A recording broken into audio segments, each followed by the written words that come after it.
નમસ્કાર, હું છું માનસી. બુલેટિન ઇન્ડિયાની વિશેષ ચર્ચામાં આપનું સ્વાગત છે. આજનો આપણો મુદ્દો છે જે પ્રધાનમંત્રી નરેન્દ્ર મોદીએ યુપીમાં પ્રધાનમંત્રી ગરીબ કલ્યાણ યોજનાના લાભાર્થીઓ સાથે વાત કરી હતી તેના વિશે આજે આપણે વાત કરવાના છે. ગરીબ કલ્યાણ યોજનાના લાભાર્થીઓને પીએમ મોદીએ કહ્યું છે કે 5 ઓગસ્ટનો દિવસ દેશ માટે ખાસ છે. 5 ઓગસ્ટને યાદ રાખશે દેશ. કેમ? કારણ કે આજના દિવસે 370 જમ્મુ કાશ્મીરમાંથી હટાવવામાં આવ્યું હતું. 2 વર્ષ થઈ ગયા છે આ વાતને. બીજી વાત, રામ મંદિર નિર્માણનું કાર્ય શરૂ થયું હતું. 1 વર્ષ પહેલા રામ મંદિર નિર્માણ કાર્યમાં આ વખતે ભૂમિપૂજન કરવામાં આવ્યું હતું 5મી ઓગસ્ટના દિવસે. અને આજે દેશને કુશ્તીમાં એક મેડલ પણ મળ્યો છે. આ 3 મોટા મુદ્દાઓ છે આજ માટે. અને પ્રધાનમંત્રીએ તેમના સંબોધનમાં વિપક્ષ પર પ્રહાર પણ કર્યા છે. પ્રધાનમંત્રીએ કહ્યું છે કે વિપક્ષ સેલ્ફ ગોલ કરી રહી છે. કઈ રીતે સેલ્ફ ગોલ કરી રહી છે? તમામ મુદ્દાઓ વિશે આજે આપણે ચર્ચા કરીશું આજની આ ડિબેટમાં.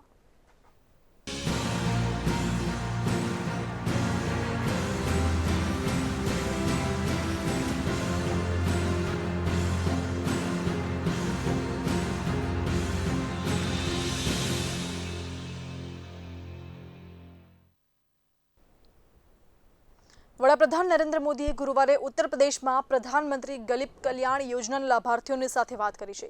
પીએમ મોદીએ વિડીયો કોન્ફરન્સ દ્વારા લોકો સાથે સંવાદ કર્યો અને ત્યાં જ ઉત્તર પ્રદેશના મુખ્યમંત્રી યોગી આદિત્યનાથે પણ વારાણસી સાથે આ કાર્યક્રમમાં ભાગ લીધો હતો. પ્રધાનમંત્રીએ આ કાર્યક્રમમાં શું કહ્યું છે, વિપક્ષ પર નિશાન પણ સાધ્યો છે. તો આ સાથે આજનો દિવસ દેશ માટે કેમ ખાસ છે, સાંભળીએ પ્રધાનમંત્રીના મોઢે. ये 5 अगस्त ही है जब 2 साल पहले देश ने एक भारत श्रेष्ठ भारत की भावना को और सशक्त किया था.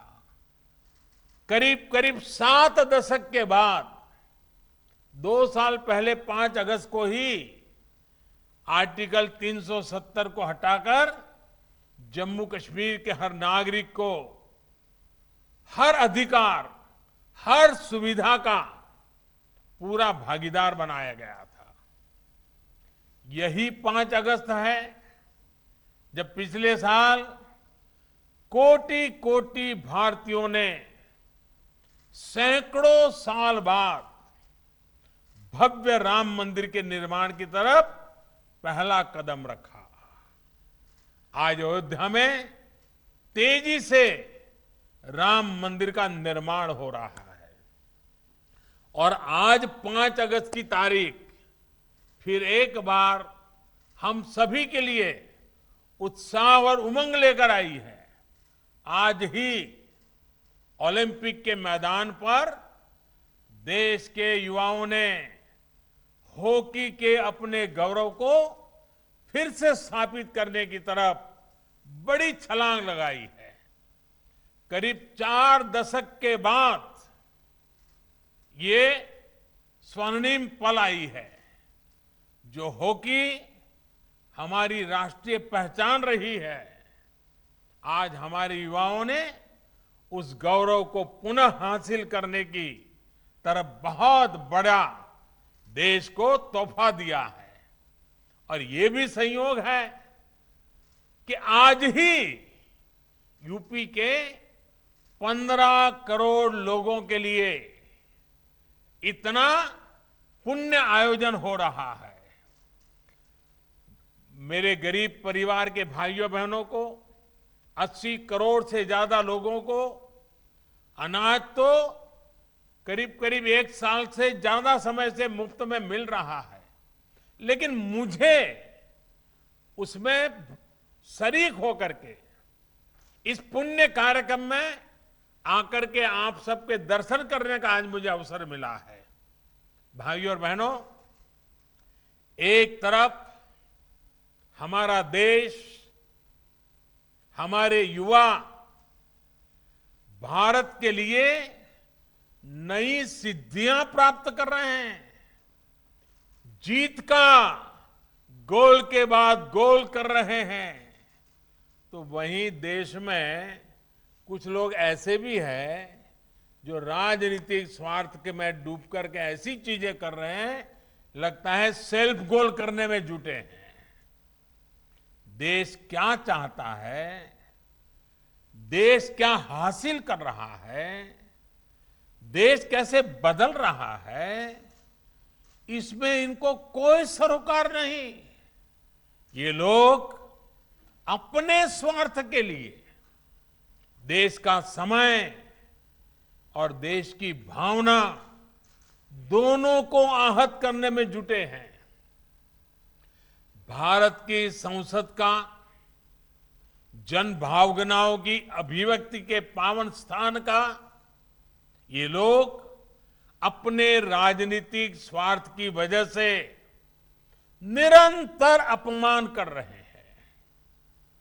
आज पूरा देश मानवता पर आए सबसे बड़े संकट से 100 साल में आया हुआ, पहली बार आया हुआ इतने बड़े संकट से बाहर निकलने के लिए जी जान से देश का हर नागरिक जुटा है, प्रयास कर रहा है।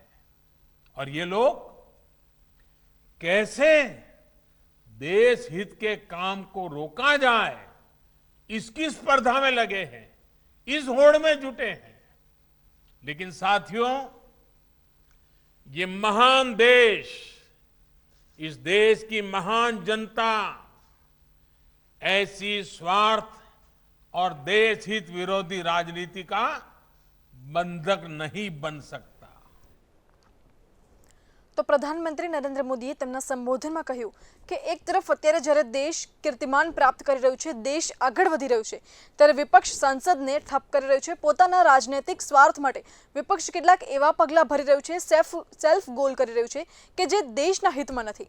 કેમ આવું? અનેક આવા મુદ્દા ઊભા થઈ રહ્યા છે। સરકારે જે સિદ્ધિ પ્રાપ્ત કરી છે તે સિદ્ધિના વિરોધમાં કેમ વિપક્ષ અત્યારે છે? એક તરફ વિપક્ષ એવું કહે છે કે તેઓ ખેડૂતોની સાથે છે, તો પછી ખેડૂત વિરોધ કેમ વિપક્ષ જઈ રહ્યું છે?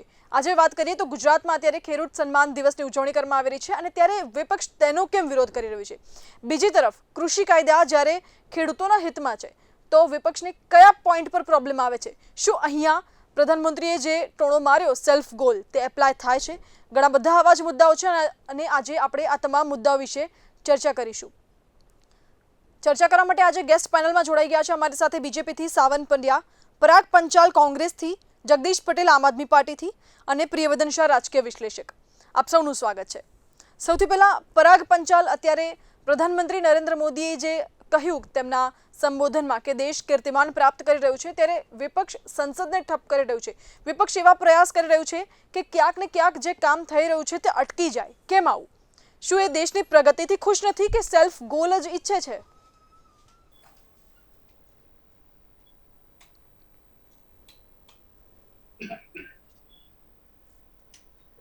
પરાગ પંચાલ, આપને મારો અવાજ આવી રહ્યો છે?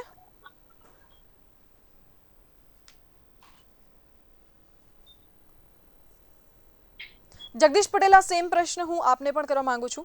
અત્યારે વિપક્ષ ખુશ નથી કે પછી સેલ્ફ ગોલ જેમ કે પ્રધાનમંત્રીએ કહ્યું તે જ ઈચ્છી રહ્યું છે વિપક્ષ, અને તેના જ માટે તમામ જે ગતિવિધિઓ થઈ રહી છે, પ્રવૃત્તિઓ થઈ રહી છે, તેને અટકાવવાના પ્રયાસો કરવામાં આવી રહ્યા છે? જી, હું ચોક્કસ કહેવા માંગીશ કે સેલ્ફ ગોલ જેવી વાત નથી, પણ જ્યારે આપણી ભારતીય ટીમ જ્યારે મજબૂતાઈથી ઓલિમ્પિકની અંદર લડી રહી છે અને ત્યાં મેડલ પ્રાપ્ત કરી રહી છે તો એનો આનંદ આપણે બધાને હોય। એ સેલ્ફ એમાં આપણે બધા ખુશ છીએ, આપણે એને બિરદાવીએ છીએ અને આપણે એને અભિનંદન પણ આપીએ છીએ। પણ જેવી રીતે એક પ્રધાનમંત્રીના મુખેથી આ શબ્દ સાંભળવા ગમતા નથી કે આમાં અમે લોકો કોઈ આપણો સેલ્ફ ગોલ કરી રહ્યા છીએ એવું અમારું ક્યારેય લક્ષ્ય ના હોય। અમે પ્રધાનમંત્રીશ્રીને આઈનો બતાવવા માંગીએ છીએ કે જ્યારે તમે કિસાનોની વાત કરવા માટે જ્યારે અત્યારે ગુજરાતની અંદર ઉત્સવ ઉજવવામાં આવી રહ્યા છે ત્યારે કિસાન ખુશ છે કે નહીં એ તમે કિસાનને પૂછો ને। કિસાન દિલ્હીની અંદર અત્યારે જ્યારે બેઠો છે ત્યારે તમારે થોડાક ડગલા જ આગળ વધવાનું છે। તમે જ્યારે 18 કલાક માટે કામ કરી રહ્યા છો તો 18 કલાકને 10 મિનિટ વધારે કામ કરો। 10 મિનિટમાં જ ખેડૂતો 10 મિનિટ જ દૂર છે તમારાથી, તો તમારાથી એક 10 મિનિટનું અંતર કેમ નથી કપાતું? જ્યારે કિસાનોને જ્યારે તકલીફ છે, જ્યારે કિસાન પોતાની અવાજ ઉઠાવી રહ્યો છે તો કંઈક હશે તો અવાજ ઉઠાવતા હશે ને। અને પ્રધાનમંત્રી જો એવું કહી રહ્યા હોય કે ભાઈ આ બધું બરાબર જ છે અને તેમ છતાં ખેડૂતો જો આ રીતે વિરોધ કરી રહ્યા છે તો પ્રધાનમંત્રીએ અથવા એમના કોઈ પણ માણસોએ આ ખેડૂતોને સમજાવવા જોઈએ અને ખાલી મીટિંગ કરી અને પૂરું કરી દેવું, પછી કેવું કે હવે અમે 10-10, 12 વાર મીટિંગો કરી છે તેમ છતાં પણ ખેડૂતો માનતા નથી, તો હવે આમાં કશું નહીં થાય। તો તમારે પ્રધાનમંત્રીના નાતે તમારા પદની ગરિમાને ધ્યાને રાખીને તમારે એમને સમજાવવા જોઈએ કે ભાઈ આના ફાયદા આ છે, તમે આનો વિરોધ કેમ કરી રહ્યા છો. તો પ્રધાનમંત્રી જ્યારે સમજાવે તો કેમ કોઈ માણસ ના સમજે? જો ખરેખર કૃષિ કાયદાઓ સરસ છે તો પછી પ્રધાનમંત્રીજી એના ફાયદા બતાવવા જોઈએ. કેમ ફાયદા નથી બતાવવામાં આવી ફાયદા બતાવવામાં આવી રહ્યા છે, પરંતુ વિપક્ષ ક્યાંક ને ક્યાંક એ વિઘ્ન લાવી રહ્યું છે. લોકોના જે માઇન્ડ છે તેને ડાયવર્ટ કરવામાં આવી છે તેવું પણ લાગી રહ્યું છે. બેન, અમારો વિપક્ષનો કોઈ માઇન્ડ ડાયવર્ટ કરવાનો આશ્રય ના હોય, પણ જ્યારે કિસાનોને તકલીફ છે તો એની વાચા બનવી પડે. કેમ કે જ્યારે અત્યારે સરકારની તાનાશાહી જુઓ તમે, કોઈને પૂછ્યા વગર ડાયરેક્ટ કાયદાઓ સંસદની અંદર પાસ કરવામાં આવે છે, વિપક્ષની હાજરી હોય ના હોય તેમ છતાં પણ જ્યારે કાયદાઓ પાસ કરી દેવામાં આવે છે, તો જ્યારે સરકાર ક્યાંક ભૂલ કરી રહી હોય અથવા કોઈને જ્યારે તકલીફ પડી રહી હોય, તો કિસાનોને આ સમયે જ્યારે તકલીફ પડી રહી છે તો અમે એમને મદદ કરવા માટે જગદીશ પટેલ આપે કહ્યું કે સરકાર ક્યાંક ભૂલ કરી રહી હોય તેને તો જે મદદ કરવા માટે આપ આગળ આવી રહ્યા છો ખેડૂતોની, બરાબર. હવે અહીંયા પરાગ પંચાલ આ સંદર્ભમાં આપને પ્રશ્ન પૂછવા માંગુ છું કે અત્યારે જેમ કે વિપક્ષ કહે છે કે અમે સરકારને આરીસો બતાવવા માટે વિરોધ કરી રહ્યા છે, તો પછી એવું તો ના કરે કે આરીસો બતાવવા માટે સંસદનું જે કાર્ય છે તે જ ઠપ થઈ જાય?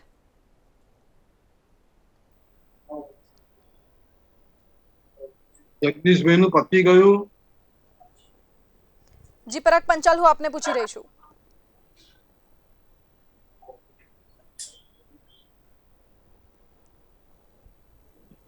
અવાજ નથી આવી રહ્યો. પરાગ પંચાલ, મને આપનો અવાજ નથી આવી રહ્યો.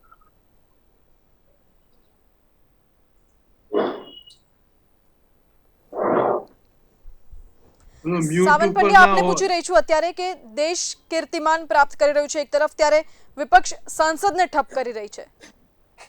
જી, હું ચોક્કસથી કહીશ કે આજે જે રીતે આપણા દેશને એક ગૌરવપૂર્ણ જે એક પછી એક ઘટનાઓ બની રહી છે, અને જ્યારે આજે આપણા યુવાધન જે અત્યારે આપણા દેશને ગર્વ થાય તેવા જે મેડલો આપણને મળી રહ્યા છે, તેની સાથોસાથ પાછળની જે ઘટનાઓ, જે 2 વર્ષમાં જે ઐતિહાસિક ઘટનાઓ બની કે જેનો દેશના કરોડો લોકો આતુરતાથી રાહ જોઈ રહ્યા હતા, જેમ કે 2 વર્ષ પહેલા જે 370 અનુચ્છેદનું હતું તેને રિમૂવ કરવું, એનું એ કરવું, ત્યારબાદ 1 વર્ષ પછી જે રામ મંદિર નિર્માણનો જે પાયો નાખવો અને એની જે આખી ઘટનાઓ થઈ, એટલે ક્યાંક ને ક્યાંક દેશમાં એક ઉત્સાહનું અને એક આનંદનું મોજું હતું. અને આજે પણ એને આગળ વધારી રહ્યા છે. જે રીતે આજે આપણા યુવા ખેલાડીઓ ઓલિમ્પિકની અંદર મેડલ જીતી રહ્યા છે, ત્યારે એક સકારાત્મક અને હકારાત્મક વાતાવરણ બની ચૂક્યું છે. પરંતુ તેની વચ્ચે ક્યાંક ને ક્યાંક વિપક્ષ રોડા નાખવાનું કામ કરી રહી છે. જ્યારે દેશની સંસદની અંદર એ ચાલવી જોઈએ અને એની અંદર જે ચર્ચા થવી જોઈએ અને જે ડિબેટ થવી જોઈએ, જેને આખો દેશ જેની પણ રાહ જોઈ રહ્યો છે, પરંતુ કોક ને કોક કારણસર સંસદની અંદર ધમાલ કરવી અને એને આગળ ન ચાલવા દેવી. બસ આનાથી માત્ર નાણાકીય નુકસાન થઈ રહ્યું છે એવું નથી, દેશ હિતના કેટલા બધા જે એ કાર્યો છે તેને નુકસાન થઈ રહ્યું છે, જેથી સંસદની અંદર તો હોબાળો ન જ કરવો જોઈએ, સંસદને ચાલવા દેવી જોઈએ. જી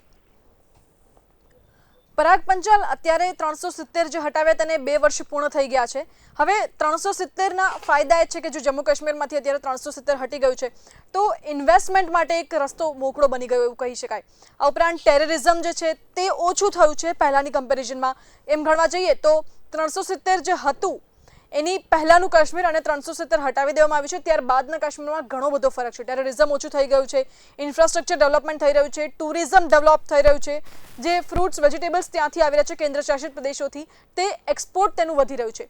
ત્યારે વિપક્ષને આમાં શું વાંધો છે? વિપક્ષ એવું કહી રહી છે કે ટૂંક સમયમાં જ્યારે વિપક્ષ સરકારમાં આવશે ત્યારે વિપક્ષ આ 370 ને પાછું લાવશે. કેમ આવું? વિપક્ષને શું તકલીફ છે આનાથી?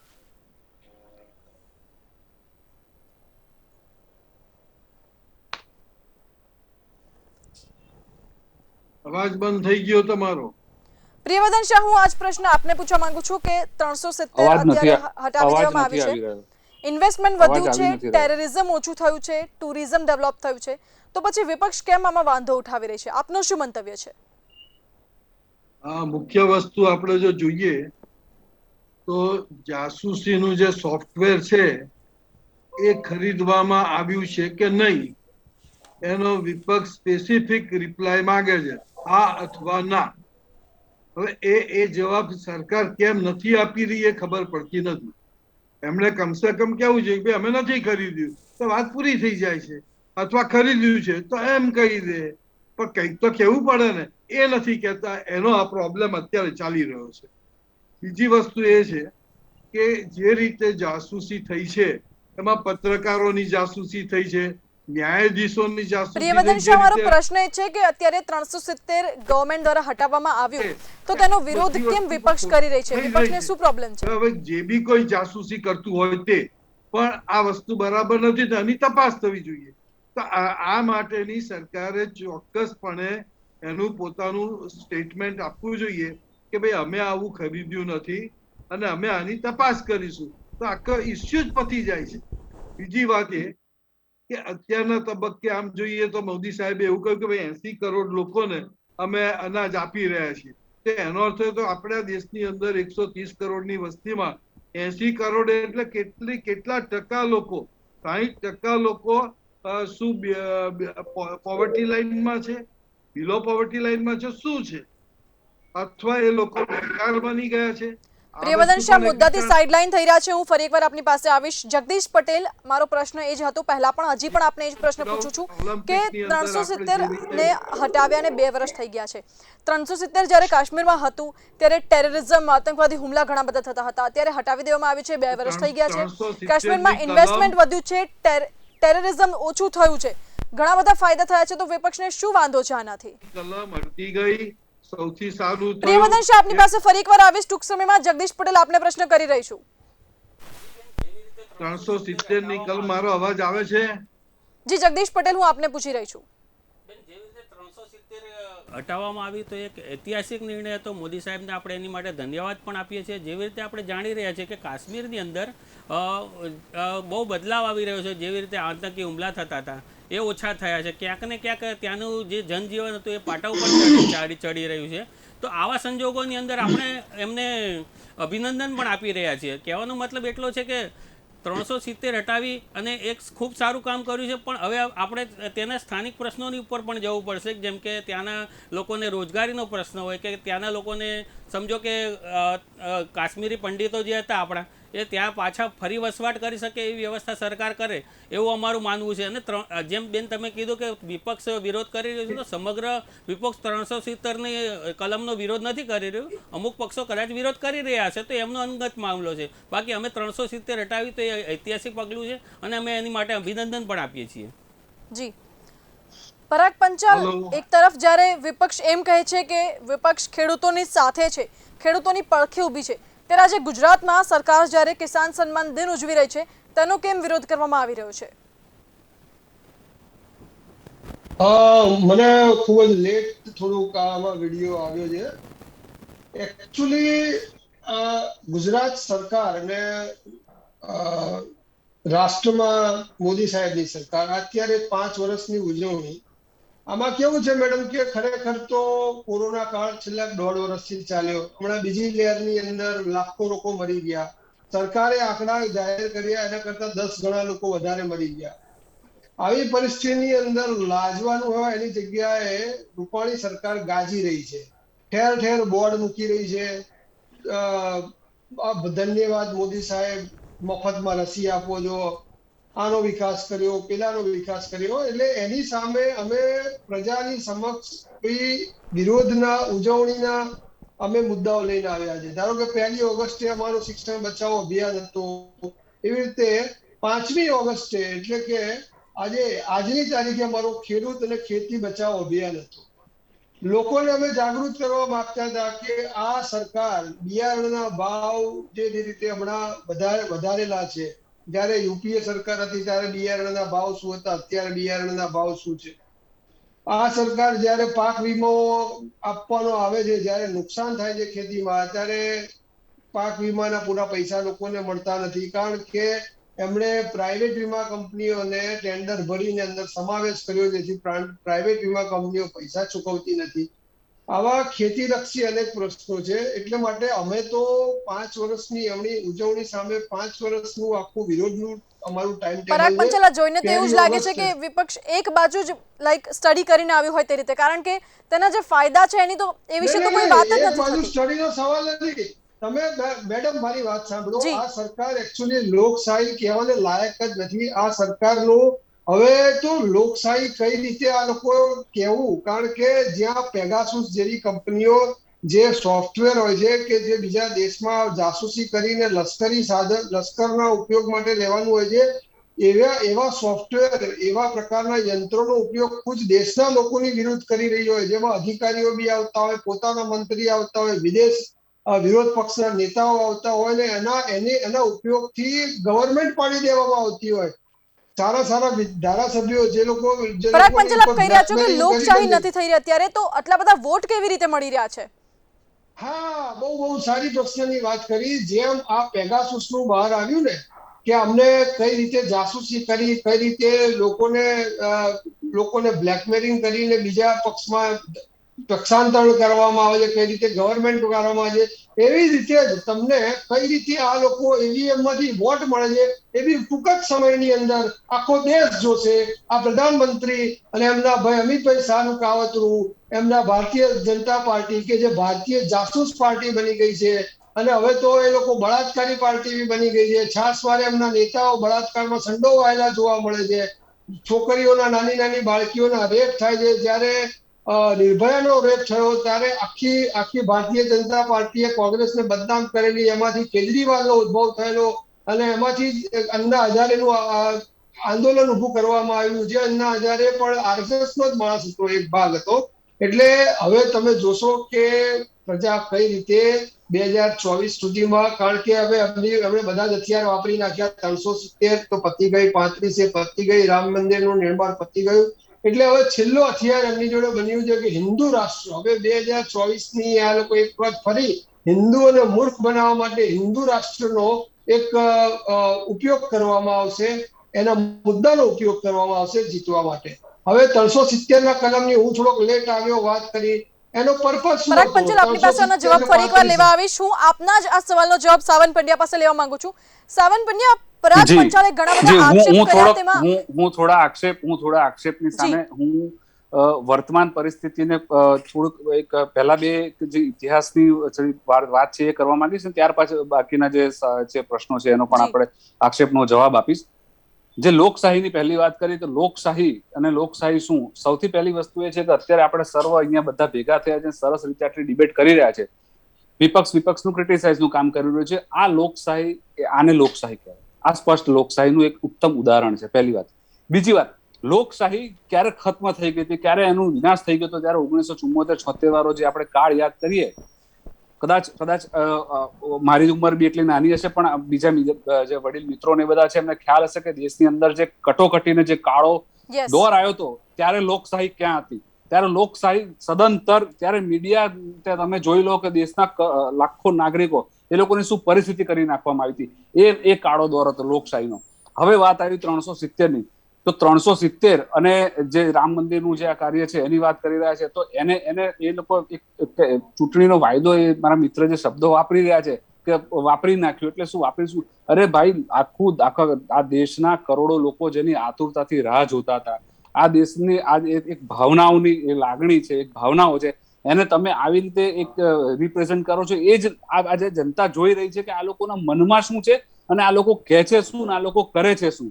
આજે તમે જો 370 હટ્યા પછી આજે ત્યાં જે કાશ્મીરની અંદર વિકાસનો હવે દોર ચાલુ થશે, સિંગલ સિટીઝનશીપની વાત થશે, ત્યાં તમે રિઝર્વેશનની જે પોલિસીસ હશે એ પણ ત્યાં ઇમ્પ્લિમેન્ટ થશે, આરટીઆઈ નો પણ ત્યાં અમલ થશે. આજે ત્યાં ઇન્ડસ્ટ્રીઝ આવશે, ત્યાં લોકોમાં ખુશહાલી આવશે, ત્યાંનો વિકાસ થશે. આજે બધા હળીમળીને રહેશે.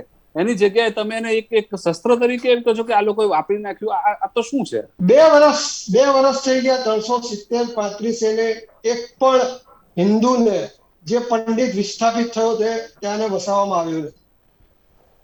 2 વર્ષ થઈ ગયા. પુલવામા એટેક ને એ પહેલા પણ એટેક થતા હતા, આતંકવાદ ચાલતો હતો. આજે પણ આતંકવાદ ચાલે છે. આજે પણ આપણા સૈનિકો પરાગ પંચાલ, પહેલા કરતા તો આતંકવાદ ઓછો થઈ ગયો છે. નહીં, તમે મતલબ નથી મેડમ કે તમે કેટલા સામે મારો છો, કેટલા ઓછો થયો. આપણા સૈનિક મરે છે, આતંકવાદ છે. તમે ત્યાં આ લોકો ત્યાં બધા જ ઉદ્યોગપતિઓને ભેગા મળી અને ત્યાં રોજગારી માટેનું એક અભિયાન ચલાવવાના હતા, વાઇબ્રન્ટ કરવાના હતા, જે શક્ય બન્યું નથી 2 વર્ષથી. તમે કાશ્મીરના મુદ્દે તમે આખા મુસ્લિમ જગતના દુશ્મન બની ચૂક્યા છો. આપણી દુશ્મની ફક્ત પાકિસ્તાન જોડે હતી. પાકિસ્તાનની જગ્યાએ અત્યારે તુર્કી આપણું દુશ્મન બની ગયું છે, ઈરાન આપણું દુશ્મન બની ગયું છે, સાઉદી અરેબિયાનો થોડોક આપણને સપોર્ટ છે, વિદેશ નીતિની અંદર આપણને ખૂબ જ માર પડી ગયો છે. આ ઓઆઈસી ની અંદર આ મુદ્દો પહેલા કદી નહોતો ચકતો, હવે ઓઆઈસી ની અંદર પણ આ મુદ્દો ચગવા માંડ્યો છે. આપણા મિત્ર સાવનભાઈ પંડ્યાને ખ્યાલ નથી કે તમે અહીંયા ભારતમાં રાજ કરવા માટે થઈ અને જે મુદ્દાઓ, જે રીતે મુદ્દાઓનો ઉપયોગ કરો છો, જે રીતે ધર્મ અને રાજકારણ સાથે ભેળવો છો, એનાથી વિદેશ નીતિ પર આપણને કેટલો બધો માર પડશે. આપણું દુશ્મન કોણ સાવન છે? પંડ્યા, આપની આપણા પાસે તેનો દુશ્મનો જવાબ લેવા માંગુ છું. પરાગ પંચાલનો આક્ષેપ છે કે ધર્મ અને રાજકારણ સાથે જોડવામાં આવી રહ્યું છે અને અગાઉ એમને કહ્યું જો કે જો દેશને ભારતીય હિન્દુ જનતા રાષ્ટ્ર પાર્ટી તરફ આગળ વધારવામાં આવી રહ્યું છે. આપનો શું જવાબ છે આમાં? તમે આપણો દેશ એક લોકશાહી છે, વિશ્વની સૌથી મોટી લોકશાહી છે. આ જી. બહુ સ્પષ્ટ વાત છે, પહેલી વસ્તુ. બીજું, ધર્મ અને રાજકારણને ક્યારે ભારતીય જનતા પાર્ટી જોડતી નહોતી, ક્યારે જોડશે નહીં. ત્રીજી વસ્તુ, 370 ની જે વાત ચાલે છે એમાં જે ઇકોનોમિક કે છે કે ઇકોનોમિક રીતે ભારત પાછળ રહી જશે, એ કનેક્શન કઈ રીતે આ મારા મિત્ર વાત કરી રહ્યા છે, એ તો કઈ ખબર પડે નહીં, એવી પાછળ વાત થઈ જશે એની વાત નથી. હા, તમે હજી એટલે તમે જે સમજો રોજગારી આપવાનો વાયદો કરેલો એ થયો જ નથી ત્યાં. શક્ય જ નથી થયું. જે વિષયને જે રીતે રજૂઆત કરવી જોઈએ એ રજૂઆત નથી. હવે 2 વર્ષની અંદર રોજગારીની વાત છે. અત્યારે 370 હટ્યા પછી કાશ્મીરની અંદર, જમ્મુ કાશ્મીરની અંદર જે વિકાસને જે ડેવલપમેન્ટ કરવાનું છે એની માટે સરકાર તમામ રીતે પ્રતિબદ્ધ છે અને સરકાર એના પગલા લઈ રહી છે. પરંતુ એક વસ્તુ આપણે એ પણ જોવી જોઈએ કે પ્રવર્તમાન સમય છેલ્લા 1.5 વર્ષની અંદર આપણે કોરોના જે વિશ્વની અંદર મહામારી જે છે એની અંદર આપણો દેશ પણ એમાંથી બાકાત નથી ને એની અંદર પણ આપણે કઈ રીતે કાર્ય કરી રહ્યા છે. હવે એનાથી આગળ એક વધારાની વાત કહું તો મારા મિત્રએ એક પણ કીધું કે અત્યારે દેશની અંદર જે પરિસ્થિતિ છે એમાં 80 કરોડ જે નાગરિકો છે, જે લોકો ને અનાજ આપવાની વાત છે, નિઃશુલ્ક અનાજ આપવાની વાત છે, તો નિઃશુલ્ક અનાજ આપવું અને જો સરકાર એક સારા કાર્ય તરીકે એને કાર્ય કરી રહી હોય તો એની અંદર પણ શું વાંધો હોઈ શકે? એ તો કઈ ખબર પડે. અમુક મુદ્દા એવા છે કે જેને ખબર પડે એવી નથી કે 370 હટી, હવે ત્યાં કાશ્મીરની અંદર જે ડેવલપમેન્ટ થવાનું છે, ત્યાં પ્રોપર્ટી લોકો ખરીદી શકશે, ત્યાં રિઝર્વેશન પોલિસીસ આવશે કે ત્યાંના લોકોને પણ બધી પ્રકારની ફેસિલિટીઝ મળશે. જી, તમામને એક સાથે રાખવામાં આવશે. આખો ભારત એક. કોણે જમીન લીધી ત્યાં? ફક્ત તમારા ભારતીય જનતા પાર્ટી. સાવન પંડ્યા, પરાગ પંચાલ, આપને ફરી એકવાર આપણે જોડાઈશું ફરીથી.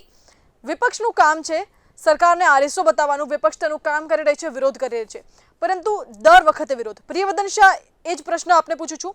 દેશ અત્યારે ઘણું બધું આગળ વધી રહ્યું છે, ઘણા બધા મોટા મોટા ફેસલા લીધા છે, ત્યારે અત્યારે દેશ આગળ વધી રહ્યું છે, પરંતુ દરેક વાતમાં વિપક્ષનો વિરોધ સામે આવે છે. આરએસઓ બતાવવામાં ક્યાંક ને ક્યાંક સંસદની કાર્યવાહી ઠપ થાય છે, દેશને ક્યાંક ને ક્યાંક અટકાવવામાં આવી રહ્યું છે.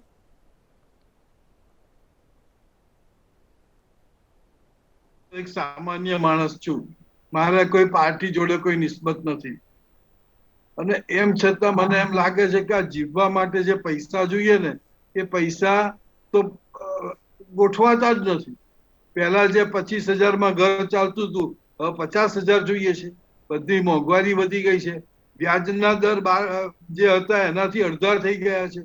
જે લોકો પેન્શન ઉપર જીવતા હોય છે, જે લોકો વ્યાજ ઉપર જીવતા હોય છે, એની હાલત તો ખરાબ થઈ ગઈ છે. ગરીબ માણસોની તો ઓર હાલત ખરાબ થઈ ગઈ છે. બિલો પોવર્ટી લાઈન માટેની જે વ્યાખ્યા છે એ વ્યાખ્યા કઈ રીતે નક્કી કરવાની સમજણ નથી પડતી. એનો દર, એનો જે સ્કેલ છે એનો એ જ રાખ્યો છે. એના પૈસામાંથી કશું મળતું નથી. એનું શું? મોંઘવારીની વાત જવા દઈએ, બેરોજગારી વધી ગઈ છે, બેરોજગારીની વાત જવા દઈએ તો લોકોને બધી રીતે પ્રિયવદન શાહ, મારો પ્રશ્ન કંઈક અલગ હતો. મારો પોઈન્ટ એ છે કે આ પોઈન્ટ જે છે 370 અને રામ મંદિર સિવાય બીજા ઘણા અગત્યના મુદ્દાઓ બી છે જેને સરકાર ધ્યાન કેમ નથી આપી રહી. આ કોરોનાની અંદર અત્યારે ખરેખર ઉજવણી કરવાના બદલે એમણે શોક મનાવવો જોઈએ. ઓલિમ્પિકમાં આપણે જીત્યા, આપણા માટે સૌના માટે ગૌરવની બાબત છે, પણ અત્યારે આ ઉજવણીઓ દ્વારા જે પૈસા વેડફવામાં આવે છે એના બદલે કોઈ ગરીબ માણસોનું કામ કરો તો વધારે સારું થાય. જી, આપણી પ્રિયવદન શાહ, ફરી એકવાર આવીશ આપની પાસે. જગદીશ પટેલ, આપને પૂછું છું, અત્યારે સરકાર દ્વારા જે પણ કાર્યો કરવામાં આવે છે તેનો વિરોધ કરવામાં આવી રહ્યો છે, તો રામ મંદિરનું જે ભૂમિપૂજન થયું તેને 1 વર્ષ પૂર્ણ થયું છે, તો તેનો પણ કેમ વિરોધ? સુપ્રીમ કોર્ટ દ્વારા જે ચુકાદો આપવામાં આવ્યો છે તે વચ્ચેનો ચુકાદો આપવામાં આવ્યો છે, તો પછી તેનો કેમ વિરોધ? આ બીજું તો વિચારો કોઈ. પ્રિયવદન શાહ, આપની પાસે આવીશ ટૂંક સમયમાં. પ્રિયવદન શાહ, ટૂંક સમયમાં આપની પાસે ફરી એકવાર આવીશ. જગદીશ પટેલ, આપને પૂછું છું. જય શ્રી રામ સાથે હું આપણી અત્યારે વાતની શરૂઆત કરીશ, કેમ કે જ્યારે પણ અમે કોઈ પણ વસ્તુના મુદ્દા ઉપર બોલતા હોઈએ કે ગમે તે કરતા હોઈએ ત્યારે અમુક પાર્ટી દ્વારા અમને હિન્દુ વિરોધી ગણવામાં આવે છે. એટલે હું જય શ્રી રામથી અમારી વાતની શરૂઆત અમુક કરું છું. પાર્ટીમાં તમે કોને કહો છો? આપણે એ તો સમજદાર છે, જનતા સમજદાર છે, તમે પણ સમજી ગયા છો. હવે હું તમને એમ કહેવા માંગુ છું, શ્રીરામ ભગવાન શ્રીરામનું હું તમને કહી દઉં કે જે શ્રીરામના વંશ હતો કે ભાઈ લવ અને કુશ, અને લવ અને કુશના વંશજો એટલે કે પાટીદારો, એ પાટીદારના વંશજનો હું માણસ છું. એટલે મને ગર્વ હોય કે ભાઈ રામ મંદિર બનતું હોય તો એનાથી બીજો અમારી માટે રૂડો અવસર બીજો કોઈ ના હોઈ શકે. અને હું તમને કહેવા માગું છું કે રામ મંદિરનો જે ઐતિહાસિક ફેસલો છે એ માનનીય સુપ્રીમ કોર્ટ દ્વારા આપેલો છે. એટલે એની માટે સરકારે ક્રેડિટ લે તો એ વસ્તુ બરાબર નથી. પછી આપણે રહી વાત જેવી રીતે નોટબંધીની આપણે સિદ્ધિ ગણાવી, તો નોટબંધીની અંદર માણસો કેટલા હેરાન થયા અને એનું છેલ્લે પરિણામ શું આવ્યું આપણે જોઈ લો કે 95% નોટો જે હતી એ બદલાઈ ગઈ. જગદીશ પટેલ, એનો મતલબ કે તમે રામ મંદિર નિર્માણ જે થઈ રહ્યું છે તેનું સમર્થન કરો છો? જે બિલકુલ. રામ ભગવાનનું મંદિર. પંચાલ, આપની પાસે આવું છું. અત્યારે રામ મંદિર નિર્માણને ભૂમિપૂજન થયું તેને 1 વર્ષ થવા આવ્યું છે અને હવે આગામી સમયમાં મંદિર જલ્દી જ ભક્તો માટે ખુલ્લું મૂકવામાં આવશે. તો વિપક્ષ દ્વારા વિરોધ કેમ કરવામાં આવી રહ્યો છે જ્યારે સુપ્રીમ કોર્ટે જે ચુકાદો આપ્યો છે તે વચ્ચે વિરોધ કરે છે? વિરોધ ક્યાં કરે છે કોઈ બી? અરે કોણ વિરોધ કરે છે મેડમ? તમને ખબર જ નથી કે અરે વિપક્ષ પોતે જ એવું કહે છે કે એક બાજુ ચુકાદો આપવામાં આવ્યો છે, જ્યારે સુપ્રીમ કોર્ટે ચુકાદો આપ્યો ત્યારે જ વિપક્ષે કહ્યું હતું. સુપ્રીમ કોર્ટનો ચુકાદાથી આ મંદિરની શક્યતા થઈ છે. અને એ સિવાય હું તમને વાત કરું કે જ્યારે પ્રધાનમંત્રી જ્યારે નરસિંહ રાવ હતા એ વખતે બાબરી મસ્જિદ તૂટી હતી. એ પહેલા રાજીવ ગાંધી વખતે એના તાળા ખોલવામાં આવ્યા દર્શના માટે. એ વખતે કેટલી ઈંટો ગોઠવાઈ ગયેલી, નાનકડું મંદિર તો એ વખતે જ બની ગયેલું. આ તો શું છે કે ડાળનું પડવું ને આ તો તૈયાર માલ ઉપર ભારતીય જનતા પાર્ટી બેસવાની વાત કરે છે.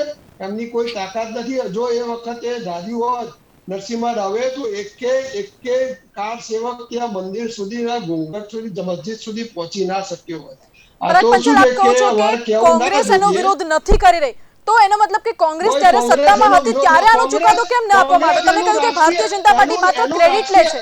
એનું રાજકીયકરણ કરવાનો વિરોધ છે. એ ધર્મના નામે હમણાં કે અમે કદી ધર્મને વચ્ચે લાવતા નથી. અરે તમે કહો છો બીજેપી ક્રેડિટ લે છે અગર, તો જ્યારે કોંગ્રેસની સત્તા હતી ત્યારે આ ચુકાદો કેમ ન આપવામાં આવ્યો? હું એમ કહું છું મેડમ કે કેટલા બધા મુદ્દાઓ છે. તમે આ પાર્ટીને કોઈ પણ જ્યારે કોઈ પણ ઇલેક્શન આવે ત્યારે એનો રૂટમાં એનો મૂળની અંદર મુદ્દો ફક્ત હિન્દુત્વ જ હોય છે અને હિન્દુઓને મૂર્ખ જ બનાવે છે. જો ખરેખર કયા આધારે તમે એવું કહો છો કે હિન્દુત્વ છે? હા, તો 700 વર્ષની અંદર કયા હિન્દુઓ કન્વર્ટ થઈ ગયા? હા, તો કોંગ્રેસની સત્તા હતી ત્યારે કેમ રામ મંદિરને પરમિશન ના આપવામાં આવી? કે પરમિશન ના આપો? કોંગ્રેસે એ વખતે તાળા તો ખોલેલા રાજીવ ગાંધીના સમયમાં. અમે આ વસ્તુને પોલિટિસાઇઝ કરવા માંગતા નહોતા, એટલે પહેલેથી જ આ મુદ્દો અમે કોર્ટમાં લઈ ગયેલા. જે કોર્ટનો ચુકાદો અત્યારે આવ્યો છે, અત્યારે એટલે કે ભારતીય જનતા પાર્ટી સત્તામાં છે ત્યારે આવ્યો છે, એમાં ભારતીય જનતા પાર્ટીનો રોલ ક્યાં રહ્યો? તો સુપ્રીમ કોર્ટનો ચુકાદો છે કે ભાઈ તમે મંદિર બનાવો. અમારે શું કરવાનો વિરોધ કરવો જોઈએ સુપ્રીમ કોર્ટના ચુકાદાનો? તમે ખોટી વાત કેમ કરો છો? એનો મતલબ કે અમે ખોટી વાત કરીએ છીએ. તો અત્યાર સુધી આટલા વર્ષોથી સુપ્રીમ કોર્ટ આવ્યું જ કેમ નહીં? પણ તારીખ પે તારીખ જ થતી હતી ને. અરે પણ તારીખ તો કોંગ્રેસ વાળા કેવા ગયેલા? સાવંત પંડ્યા, આપનો શું જવાબ છે? રાજકીય અને ફેઝ આપવામાં આવી રહ્યો છે. હું અત્યારે છે ને એક પહેલા પ્રશ્ન એક આવ્યો તો એનો જવાબ પહેલા આપીશ કે અત્યારે જે આ કાર્યો ચાલી રહ્યા છે અને વડીલ મિત્રએ ઉજવણી કીધું, ખરેખર આ ઉજવણી નથી પણ આ એક સેવાકીય કાર્યો છે. હવે સેવાકીય કાર્યો રામ મંદિરનું જે નિર્માણ થઈ રહ્યું છે તેને એક રાજકીય નામ આપવામાં આવી રહ્યું છે. તેમનું કહેવું છે કે ભાજપ માત્ર ક્રેડિટ લઈ રહ્યું છે. બેન, હવે વસ્તુ એ છે કે ધર્મને નીતિ બનવી ના જોઈએ. નીતિને ધર્મ બનાવો. આ દેશનું જો પ્રગતિ કરવી હોય તો નીતિને ધર્મ બનાવશો તો દેશની પ્રગતિ થશે. ધર્મ અને નીતિ બનાવવાથી પ્રગતિ નહીં થાય. જી સાવંત પંડ્યા, આપનો શું જવાબ છે? અત્યારે હું અત્યારે સ્પષ્ટ કહું કે અત્યારે આપણે માનનીય સુપ્રીમ કોર્ટનો ચુકાદો આવ્યો અને દેશે તેને વધાવી લીધો. એ પછી રામ મંદિર ગયા વર્ષે એટલે કે 1 વર્ષ પહેલા તેનું ખાતમુહૂર્ત જે થયું અને જે કાર્ય ચાલુ થયું તેનો પાયો નાખ્યો અને આજે એને 1 વર્ષ થઈ ચૂક્યું છે. અને હવે આવનારા સમયમાં નજીકના ભવિષ્યમાં રામ મંદિરનું નિર્માણ થઈ જશે અને ત્યાં કરોડો ભાવિક ભક્તો તેનો દર્શનનો લાભ લેશે. એટલે રામ મંદિર ઉપર હવે ધર્મ અને એ પ્રમાણનું રાજકારણ કરવું અને એ યોગ્ય જ નથી કોઈ રીતે. અને ભારતીય જનતા પાર્ટીને એની સાથે શું એટલે આ તો એવું છે કે જ્યાં બી કોઈ પ્રશ્ન આવે ત્યારે ભારતીય જનતા પાર્ટીને એની સાથે મૂકી દેવાનું. હવે આજે અમારું સ્લોગન આપ જોશો તો સૌનો સાથ ને સૌનો વિકાસ. તો આમાં કોઈ વાત કોઈ વાતને અમારો પ્રોગ્રામ છે કોઈ વાતને ખોજ કરવાની છે આપણે. તકલીફ જ એ છે કે આપને ખબર નથી ને આપને દેખાતો નથી. આપને એટલે આપણો વ્યક્તિગત નથી, હા બરાબર, એટલે એ દેખાતો નથી, પણ એવું છે કે જનતાને એ દેખાય છે અને જનતા એનો અનુભવ પણ કરે છે અને એના પરિણામ રૂપે જે આશીર્વાદ રૂપે અમને ભારતીય જનતા પાર્ટીને જે વોટ આપી રહી છે અને સેવા કરવાનો જે અમને વારંવાર મોકો આપી રહી છે એ પ્રજાને ખબર છે. ઓક્સિજન એ પ્રજાને ખબર છે. એટલે એમાં શું છે, પરાગ પંચાલ આપની પાસે આવીશ ટૂંક સમયમાં. હાલમાં સાવન પંડ્યા આપ જવાબ આપો. સાવન હું એ જ પંડ્યા કહું છું કે જી એટલે ધર્મને અને રાજકારણને જોડવાની આ જે વાતો થાય છે સદંતર ખોટી છે. બીજું લોકશાહીની રીતે જે અત્યારે સરકાર ચાલી રહી છે. બીજું એક ઈવીએમ વાળો મુદ્દો પણ લઈ આવ્યા કે ઈવીએમ, અરે ભાઈ ઈવીએમ નો મુદ્દો હતો તો એ તો ઇલેક્શન કમિશને પણ એકવાર કીધું હતું કે ભાઈ તમે કોઈ આવો, તમને આવી સિસ્ટમ ખબર હોય, તમારી પાસે આનું સ્પેસિફિક વધારાનું નોલેજ હોય, જે એવી કોઈ સ્પેશિયલ ટેકનોલોજી તમારી પાસે હોય તો આવો ઈવીએમ હેક કરો ને બતાવો કે આ ઈવીએમ કેવી રીતે હેક થાય છે. જ્યારે ભારતીય જનતા પાર્ટી જીતે ત્યારે એ દોષનો ટોપલો ઈવીએમ ઉપર જાય, પણ બીજા રાજ્યોને જ્યારે કોઈ એવા રાજ્યો છે કે જેમાં કોંગ્રેસની સરકાર આવે કે બીજા અન્ય કોઈ પક્ષની સરકાર આવે ત્યાં ઈવીએમ બધા બરાબર છે, ત્યાં ઈવીએમ અમે જીત્યા એટલે ઈવીએમ બરાબર જ હોય, ત્યાં બીજો કોઈ પ્રશ્ન નથી. પરંતુ ભાજપ જીતે તો ઈવીએમ ખરાબ છે. હવે પરાગ પંચાલ શું જવાબ છે આનો આપની પાસે? એટલું અટકતું નથી, એટલું ઈવીએમ ખરાબ છે એવું અટકતું નથી, પરંતુ પ્રજાના મેન્ડેટનો એ અનાદર પણ કરે છે સાથે સાથે. પરાગ પંચાલ, જે કોંગ્રેસ શાસિત રાજ્યો છે ત્યાં ઈવીએમ નથી ખોરવાયું અને ભાજપ શાસિત જે રાજ્યો છે ત્યાં ઈવીએમ માં ચેડા કરવામાં આવી રહ્યા છે. મેડમ એવું નથી. રાજસ્થાન જો તમે, પહેલા તો અમારી જીતેલી ગવર્મેન્ટોને પાડી દેવામાં આવી.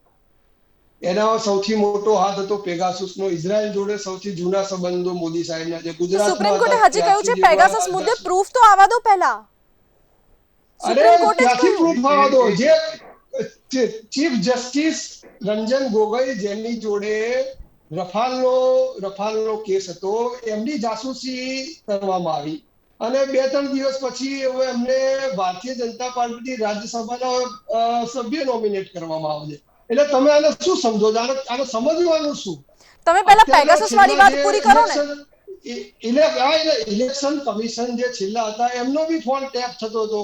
150 માણસો જે પોલિટિકલ નોન પોલિટિકલ અધિકારીઓના પેગાસસ દ્વારા NSO કંપની દ્વારા થયા. 40 દેશોની અંદર સોફ્ટવેર વેચવામાં આવ્યું. અરે સાંભળો 40 દેશોમાં પરાગ પંચાલ આપની પાસે આવીશ ટૂંક સમયમાં. પ્રિયવદન શાહ આપની પાસે જ આવી રહી છું. 40 દેશોની ગવર્નમેન્ટને પેગાસસ પરાગ પંચાલ ટૂંક સમયમાં આપની પાસે આવીશ અને મોટી વાત છે કે હજી સુધી સુપ્રીમ કોર્ટે કોઈ જ ચુકાદો આના પર નથી આપ્યો. પ્રિયવદન શાહ આપની પાસે આવવા માંગુ છું. થઈ ગઈ વાત કરો છો સુપ્રીમ કોર્ટની તમે. હા હેલો. હા જી પ્રિયવદન શાહ. ઈવીએમ મુદ્દે અડવાણી સાહેબે 92 પાનાની ચોપડી લખેલી છે અને એમાં ઈવીએમ નો એમને વિરોધ કરેલો છે. તો એ શું બતાવે છે? ભારતીય જનતા પાર્ટીના નથી? જી તો એ ભાઈ પંડ્યા સાહેબ તમે એનો જવાબ આપો. અડવાણી સાહેબ હું સ્પષ્ટતા એ કરું કે તમે કહો પેલા કહો. જીવીએલ નરસિંહ રાવ જે અત્યારે તમારા ભારતીય જનતા પાર્ટીના પ્રવક્તા છે, એમણે એક બુક લખેલી હાઉ ઈવીએમ ઇઝ ધ વર્નરેબલ. બરાબર. એના 3 મહિના પછી એ ગાયબ થઈ ગયા અને સીધા જ ભારતીય જનતા પાર્ટીની કેબિનમાં જોવા મળે. હવે કહો મને શું કહેવું છે? જો ઈવીએમ એક એવી ચીપ અને કે એક વસ્તુ છે, એક મશીન એક પ્રકારનું છે. હવે એને જો તમે હેક કરી શકતા હોય કે તમે કોઈ બી રીતે કરી શકતા હોય તો ઓપન ચેલેન્જ જ્યારે આવે છે ત્યારે કોઈ આવતું નથી. આ પહેલી વાત. બીજી વાત, મને વાત તમે પરાગ પંચાલ આપની પાસે આવીશ ટૂંક સમયમાં. સાવન પંડ્યાને બોલવાનો તક આપશો પ્લીઝ. દૂરથી કેવી રીતે હેક થાય? દૂરથી 5 ફૂટ 50 ફૂટ. પરાગ પંચાલ સાવન પંડ્યાને બોલવાનો તક આપશો. જી હવે મારા મિત્રે એમ કીધું કે કોઈ પુસ્તકની અંદર કોઈ વસ્તુ ઈવીએમ કોઈ વ્યક્તિગત રીતે ઈવીએમ કોઈ વ્યક્તિને ગમે કે ઈવીએમ ન ગમે, એ વાતને ઈવીએમ હેક થાય છે એની સાથે કેવી રીતે સીધું થાય? આજે મને કોઈ આ જ લખ્યું છે કે આ ઈવીએમ આજે ની અંદર આજે શું મને બબાલો છે. હું એક દાખલો આપું. આજે મને કોઈ કંપનીની એક 4 વ્હીલર નથી અનુકૂળ આવતી, મને નથી ગમતી, બીજી કંપનીની આવે છે એનો મને ગમે છે, તો એનો મતલબ એવું ના થાય કે પેલી જે મને નથી ગમતી ને ખરાબ છે. મને નથી ગમવાથી કે મારા ગમવાથી એનાથી કોઈ એના ફરક નથી પડતો, એ એની જગ્યાએ તટસ્થ છે. પરંતુ મને વ્યક્તિગત રીતે નથી ગમતી કે બીજું એનો કોઈ જે એનો સાયન્ટિફિક એવો કોઈ પુરાવો હોય કે આ ઈવીએમ હેક થઈ ગયું છે એવું સરકારમાં ક્યાંક રજૂ કર્યું કે એવું કોઈ લાયા હોય. મેં તમને કીધું ઇલેક્શન કમિશને પણ એકવાર આ કર્યું હતું કે ભાઈ ઈવીએમ જો કોઈ આવે અને હેક કરી દો. હવે એ થતું નથી, પરંતુ ઈવીએમ વસ્તુ આવે છે ક્યારે? એ શબ્દ પાછો ઈવીએમ એક એવી વસ્તુ છે કે ઇલેક્શન પૂરું થયા પછી જ્યારે પરિણામો આવે અને એ પરિણામો કઈ બાજુ આવે એના પરથી ઈવીએમ નો મુદ્દો કઈ રીતે ઉછળશે એ નક્કી થાય. આ પ્રકારે જો જીત્યા તો ઈવીએમ ને ભૂલી જવાનું, તો ઈવીએમ બરાબર છે, એમાં કઈ જ ના થાય. પરંતુ જો હાર્યા તો આ બધો દોષ ઈવીએમ નો છે. જનતાએ અમને વોટ નથી આપ્યા એ ક્યારે સ્વીકારવાનું નહીં. જગદીશ પટેલ, આપની પાસે આવશું અત્યારે કે પ્રધાનમંત્રી મોદીએ કહ્યું એ જ રીતે વિપક્ષ સેલ્ફ ગોલ કરી રહી છે. મેં પહેલા પણ કીધું કે વિપક્ષ તો સરકારને આઈનો બતાવતી. હવે મોદી સાહેબે આપણને ઘણા બધા વાયદા કર્યા હતા કે ભાઈ એકની બદલે આપણે 10 માથા લાવીશું. પછી એમણે કીધું હતું કે કાળું ધન પાછું લાવીશું. પછી એમણે એવું કીધું હતું કે ભાઈ આપણે બધાના ખાતામાં 15 લાખ રૂપિયા આવે એટલા પૈસા કાળું ધન પાછું આવશે. તો કાળા બજારીને અટકાવવા માટે તો ડિમોનેટાઇઝેશન પણ કરવામાં આવ્યું હતું. પણ આજ સુધી કાળું ધન પાછું આવ્યું? નોટબંધી કરી, નોટબંધીમાં પણ એવું કહેવામાં આવ્યું હતું કે જેની જોડે બ્લેક મની હશે એ બહાર આવશે. તો આજ સુધી બ્લેક મની બહાર આવી? કેટલા બધા એવા કિસ્સા સામે આવ્યા હતા. પણ બેન 95% નોટ બદલાઈ ગઈ છે, તો એનો મતલબ શું થયો? 5% જ કાળું ધન હતું. ફક્ત 5% દેશની અંદર. ખોટો છે ફિગર. 99.5%.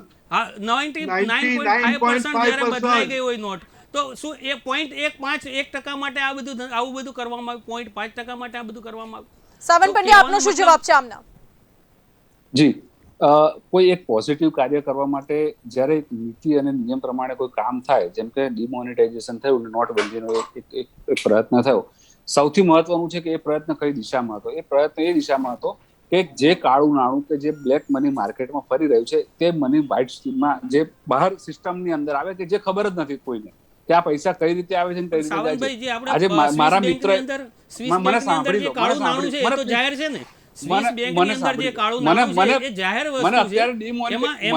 એમાં કેમ તમે કંઈ નથી કરી શક્યા? આ 2 વખત તમારી સરકાર બની છે, તો તમે સ્વિસ બેંકની અંદર જે કાળું નાણું હતું એનું તમે અત્યારે એનાલિસિસ કરો એટલે ડબલ કાળું નાણું આવી ગયું છે. આપ સૌને હું અટકાવવા માંગુ છું. એક જણ બોલશો પ્લીઝ. સાવન પંડ્યા, આપ બોલો.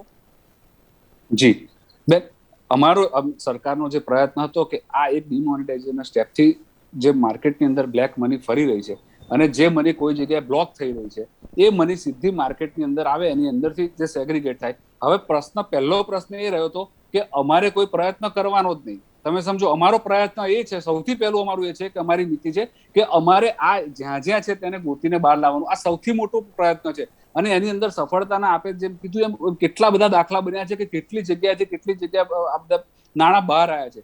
બીજી વસ્તુ, જ્યારે આ પ્રયત્નો આગળ થઈ રહ્યા છે એ પ્રયત્નો પણ વિરોધ કરવાનો કે આ થાય જ નહીં, આ શક્ય જ નથી. એટલે તમે એક વસ્તુ સમજો કે પોઝિટિવ કાર્ય કરવા માટે એક માનસિકતા હોવી જરૂરી છે. હવે આ કોઈ કાર્ય કરવાનું જ નહીં, આ થાય નહીં, અમે આ ધારી લીધું છે, આવું ના હોય. તમારે પ્રયત્ન કરતા રહેવા પડે. દેશનો વિકાસ તો જ થાય, દેશની ગતિ તો જ આગળ વધે જ્યારે કોઈ પણ પરાગ પંચાલ, આપની પાસે જ આવી રહી છું. પરાગ પંચાલ, આપની પાસે જ આવી રહી છું. અત્યારે વિપક્ષ, અત્યારે મારો પ્રશ્ન સાંભળી લો. વિપક્ષ અત્યારે કૃષિ જે કાયદા આવ્યા છે તેનો વિરોધ કરી રહી છે. હવે પ્રશ્ન એ જ ઉભો થાય છે કે સૌથી વધારે વિરોધ પ્રદર્શનમાં હરિયાણા અને પંજાબના જ ખેડૂતો કેમ છે? ગુજરાતમાં, રાજસ્થાનમાં, મહારાષ્ટ્રમાં દરેક જગ્યાએ ખેતી થાય છે, ત્યાંના ખેડૂતો કેમ નહીં? મેડમ, અમે તમારી કદાચ તમને જાણમાં નથી. અમે એકલી ખેતી માટે જ વિરોધ નથી કરી રહ્યા. આ 5 વર્ષની ઉજવણીને જે કાર્યો છે એમાં 1 ઓગસ્ટ થી અમારા પણ અત્યારે હું કૃષિ કાયદાની વાત કરી રહી છું ને. મારી વાત સાંભળો. વિપક્ષ તો દરેક વાતમાં વિરોધ કરે છે. અભિયાન, સંવેદનહીન આરોગ્ય બચાવો, અન્ન અધિકાર અભિયાન, મહિલા સુરક્ષા અભિયાન, એ હમણાં 4મી તારીખે તો ખેડૂત ખેતી, 5મી આજે તો વિકાસ કોષ, બેરોજગારી, 6મી તારીખે વિકાસ ખોજ અભિયાન. હું કૃષિ કાયદાના વિરોધમાં જે આંદોલન ચાલી રહ્યું છે તેની વાત કરી રહી છું કે જેમાં રાહુલ ગાંધી સંસદમાં પણ વચ્ચે લાવી રહ્યા છે. જી પંચાલ સાહેબ, મારી વાત સાંભળો. જે મિનિમમ સપોર્ટ પ્રાઇસ જે હોવી જોઈએ એ ખેડૂતના કાયદામાં મૂકવામાં આવી નથી અને એના માટે ખેડૂતો વિરોધ કરી રહ્યા છે. ખેડૂતો એમ કે છે કે ભાઈ તમે જો બીજા બધાને છૂટ આપતા હો ગમે તે ભાવે લેવાની, તો એની સામે ફક્ત અમારા માટેનું અમારું એક સિક્યોરિટી માટે તમે મિનિમમ સપોર્ટ પ્રાઇસ એ પણ કાયદામાં દાખલ કરો. હું બહુ શોર્ટમાં પ્રિયવર્ધનભાઈ, એ દાખલ કરવામાં આવતો નથી. બરાબર છે, એટલા માટે પ્રોબ્લેમ ઉભા થયા છે. અને હું તમારો આ જે લાગણી છે ને એનો જવાબ આપું કે આ સરકાર એક ક્રોનિક કેપિટલિઝમને વળેલી સરકાર છે, બરાબર છે. આમાં વિકાસ કોનો થાય છે? કેમ જે ચાઇનામાં કોમ્યુનિસ્ટ પાર્ટી છે, તો ચાઇનામાં પૈસાદાર કોણ છે? કોમ્યુનિસ્ટ પાર્ટી જોડે સંકળાયેલા મિલિટરીના શાસકો અને એ લોકો જોડે બધા પૈસા છે. બાકીની પ્રજા તો બિચારી ત્યાં મજૂરી કરે છે. પરાગ પંચાલ, મારા પ્રશ્નનો જવાબ તો આવ્યો જ નહીં. પંજાબ હરિયાણાના ખેડૂતો કેમ વધારે વિરોધ કરે છે? તમે સાંભળો આ ખેડૂતોને પ્રિયવર્ધન શાહ, આપની પાસે આવું છું ટૂંક સમયમાં. ખેડૂતોને મજૂરો બનાવવાના છે, જે એમનું ખેતી, એમની જમીન અને એમના પ્રોડક્ટ ઉપર કબજો જમાવવાનો છે. એ ઉદ્યોગપતિઓ જમાવવાનો છે, અદાણી અને અંબાણીએ જમાવે. વિરોધ એનો કરીએ છીએ અમે. સમજ્યા મેડમ? એ તમે કયા આધાર પર કહો છો? પણ વસ્તુ એ છે ને, સાવંત પંડ્યા, આપની પાસે જવાબ લેવા માંગુ છું. કયા આધાર ઉપર કહીએ છીએ? જે પ્રકારે 3 કાયદા લાદ્યા છે, 3 કાયદાના જે કન્ટેન્ટ છે અને જે કન્ટેન્ટનો વિરોધ અને એના વિશેની ચર્ચા ઓલરેડી સંસદમાં થઈ ચૂકી છે. તમે 3 કન્ટેન્ટ વાંચ્યા નથી 3 કાયદાના? સાવંત પંડ્યા, આપનો શું જવાબ છે? હેલો જી હેલો સાવંત પંડ્યા, આપની પાસે જવાબ લઈ રહી છું. જી, હવે ખેડૂતોની સાથે આપે જોયું તેમ સરકારે ઘણી વખત પ્રયત્ન કર્યા, વાતચીત કરવાની વાતચીત ચાલે છે અને સરકાર એને જે કામ કરવાનું છે સરકાર ખૂબ સરળ અને શાંતિપૂર્વક રીતે કાર્ય કરી રહી છે. એ જ રીતે ખેડૂતો પણ એમની રીતે એમના જે પ્રશ્નો છે એ રીતે સરકાર સાથે ડિસ્કસ કરતા હોય છે. હવે ખેડૂત અને સરકાર એ બેને બાદ કરતા એક એવો વર્ગ છે જે આનો ફાયદો લેવા માંગે છે સીધે સીધો. એટલે ખેડૂતોના નામ ઉપર ક્યાંક ને ક્યાંક કંઈક ને કંઈક હોબાળા કરવા અને ખેડૂતોના મૂળ પ્રશ્નો જે છે એની સરકાર સાથે ચર્ચા થાય કે સરકારની સાથે એનું વાતચીત થાય એ બાજુમાં જતું રહે છે, પરંતુ એને એક રાજકીય રંગ આપી દેવામાં આવે છે કોક ને કોક રીતે. એટલે ખેડૂતો અને સરકાર આ બેની વચ્ચે અથવા એની પાછળથી એક ત્રીજો એક એવો વર્ગ છે જે ખોટી રીતે આને ચગાવે રાખે છે અને એનો લાભ લેવા માંગે છે. બાકી ખેડૂતોના પ્રશ્નોને સરકાર ખેડૂતોની સાથે ડાયરેક્ટ જ વાત કરે છે અને ખેડૂતોના હિતમાં સરકાર કાર્ય કરવા માટે ત્રીજો વર્ગમાં તમે કોને શામેલ કાર્ય કરો છો? કરશે. હું અમને જવાબ આપું. સાવનભાઈ, આજે તમે વાત કરી ને ત્રીજો પક્ષ એનો લાભ લેવા માંગે છે, આવું તમે જયારે બી ડિબેટમાં બોલો ને એ પહેલા તમારે 2014 પહેલાના મોદી સાહેબના વિડીયો જોવા ખાસ કરીને. પછી જે તમારા એ વખતના જે પ્રધાનો હતા એ ગાડામાં બેસતા અને જે પ્રકારે વિરોધમાં નીકળતા ને એ બધા વિડીયો આજે બી ફરે છે. એ પહેલા જોઈ લેવા, પછી આ બધી સુફિયાની વાતો આપણે કરીએ ને ડિબેટમાં તો સારી લાગે. જી, હાલમાં અત્યારે મારી પાસે સમયનો અભાવ છે. હું આપ સૌની ટૂંકમાં પ્રતિક્રિયા લેવા માંગુ છું. પ્રિયવર્ધન શાહ, આપનું શું કહેવું છે? મુખ્ય વસ્તુ એ છે કે ખેડૂતોને મિનિમમ સપોર્ટ પ્રાઇસની સિક્યોરિટી આપવામાં આવી નથી અને એનો એક મોટો પ્રોબ્લેમ છે. બીજી વસ્તુ એ કે જો ઇઝરાયલની અંદર ખેડૂતોની મંડળી થતી હોય અને ત્યાં આગળ બધા ખેડૂતોનું હિત સચવાતું હોય તો એવી સિસ્ટમ અહીં લાવવાને બદલે અહીંયા જે પ્રાઇવેટાઇઝેશન જે થઈ રહ્યું છે દરેક ક્ષેત્રમાં, એનાથી આ દેશ અમુક લોકોનો બની જશે એવું ચોક્કસ થાય છે. જી, જગદીશ પટેલ, આપનું શું કહેવું છે? સમયનો અભાવ છે, ટૂંકમાં આપ સૌની પ્રતિક્રિયા મારે લેવાની છે. ટૂંકમાં આપની પ્રતિક્રિયા લઉં છું. અને લોકોને પ્રિયવર્ધન શાહ, સમયનો અભાવ છે મારી પાસે. જગદીશ પટેલ, આપની પ્રતિક્રિયા લઉં છું. હું કહેવા માંગુ છું કે જ્યારે ખેડૂત પોતાનું અન્ન વેચવા જાય છે ત્યારે મિનિમમ સપોર્ટ પ્રાઇસ, હું તો કહું છું મિનિમમ સપોર્ટ પ્રાઇસ જ ના હોવી જોઈએ. એને ખેડૂતને જે ભાવે વેચવું એ ભાવ વેચી શકે એવો મુક્ત હોવા જોઈએ. કારણ કે ખેડૂત જ્યારે પોતાની વસ્તુ જ્યારે ખરીદવા જાય છે, દવા હોય કે એના બિયારણ હોય, જે ખરીદવા જાય છે ત્યારે ઊંચા દામ હોય છે અને ઊંચા ભાવે ખરીદવા પડે છે. અને જ્યારે પોતાનું બિયારણ પાકે છે ત્યારે વેચવા જાય છે તો માર્કેટની અંદર ભાવ ડાઉન હોય છે અને એનું એ જ બિયારણ જ્યારે માર્કેટમાંથી લઈને વેપારી પોતાનો સંગ્રહ કરે છે ત્યારે એ ડબલ ભાવે વેચાતું હોય છે. તો આ વચ્ચે સંગ્રહખોરીનો લાભ બીજા લોકો લઈ રહ્યા છે અને ખેડૂતોને જે જોઈએ એ મળતું જ નથી. તો મારો કહેવાનો મુદ્દો એ છે કે જે ખેડૂતોને ભાવ મળવા જોઈએ, બીજા વચોટિયાઓને ભાવ ના મળવા જોઈએ અને ખેડૂતોને જે મિનિમમ સપોર્ટ પ્રાઇસ છે કમસે કમ જે આપણે બે તજજ્ઞોએ જે કીધું છે એ પ્રમાણેની મિનિમમ જગદીશ પટેલ, સમયનો અભાવ છે. પરાગ પંચાલ, આપની પાસે જવાબ લેવા માંગુ છું. મારી પાસે સમયનો અભાવ છે હાલમાં. આપ સૌનો મારે જવાબ લેવાનો હતો પરંતુ ખૂબ જ સમયનો અભાવ છે. આપ સૌનો હું આભાર કરવા માંગુ છું બુલેટિન ઇન્ડિયામાં આવવા બદલ. તો અત્યારે સરકારે ઘણી બધી સિદ્ધિ હાંસલ કરી છે, પરંતુ વિપક્ષ પણ ઘણા બધા મુદ્દાઓ પર વિરોધ કરી રહ્યું છે. હવે વિપક્ષના અલગ અલગ પોઈન્ટ છે, પરંતુ ક્યાંક ને ક્યાંક નુકસાન સમગ્ર દેશની જે કામગીરી છે તેને થઈ રહ્યું છે. કેમ? કારણ કે સંસદ ઠપ થઈ રહ્યું છે. એક બાજુ જો કૃષિ કાયદો છે તેને લઈને હોબાળો મચાવવામાં આવી રહ્યો છે, પેગાસસનો મુદ્દાને લઈને હોબાળો મચાવવામાં આવી રહ્યો છે. ઘણા બધા આવા મુદ્દા છે કે જેને લઈને સંસદ ઠપ થઈ રહ્યું છે, જે કાર્યવાહી છે તે બંધ થઈ રહી છે અને તેના કારણે દેશને મસમોટું નુકસાન થઈ રહ્યું છે. હવે આનો નિકાલ ક્યારે આવશે તે જોવાનું રહ્યું. તો આ સાથે અત્યારે બુલેટિન ઇન્ડિયાની વિશેષ ચર્ચામાં બસ આટલું જ. વધુ સમાચાર માટે આપ જોતા રહો બુલેટિન ઇન્ડિયા, ખોજ સત્યની, ભરોસો ગુજરાતનો.